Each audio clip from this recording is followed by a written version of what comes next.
जय श्री राम। भारत माता की जय। लोकनाथ दास विश्व हिंदू परिषद बजरंग दल दशरथपुर प्रखंडर संयोजक आज जो सांबादिक कार्यकारी सम्मेलन होगा जाऊँगी ता उद्देश्य है जे आसंता एप्रिल मास 8 तारिख दिन प्रभु श्री रामचंद्र एक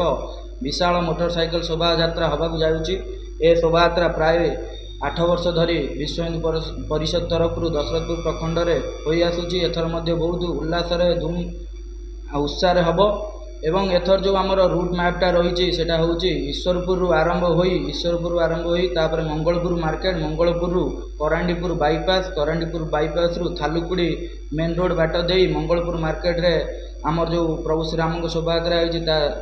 पहुँचब एवं तापर बौलांग मार्केट काटिया एवं काटियारू राइट दे आमर खोसालपुर पत्ती ग्राम दे ओयास दे पछपड़ा एवं ब्रह्मचारी पाटना शेष हम। एथिरे प्राय 1000 रु ऊर्ध बाइक एवं मोटरसाइकेल शोभा यात्रा सामिल हे एवं प्राय बोधे झांकी मध्य 2टी व्यवस्था होती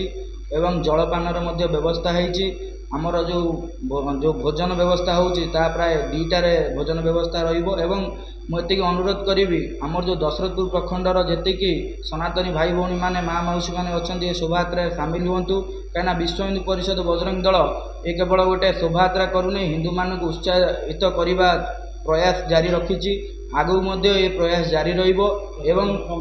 प्रशासनिक आमर शांति बैठक होता या पूर्व एवं समस्ते आमर जो प्रशासनिक अच्छा आमर 2टी दशरथपुर थाना मंगलपुर थाना आईआईसी कथा रखिंट जे आम सहित कोऑपरेट करेंगे आम सहित कोऑपरेट करके कार्यक्रम को आम शेष करूँ एवं शांति श्रृंखला सहित समाप्त करूँ।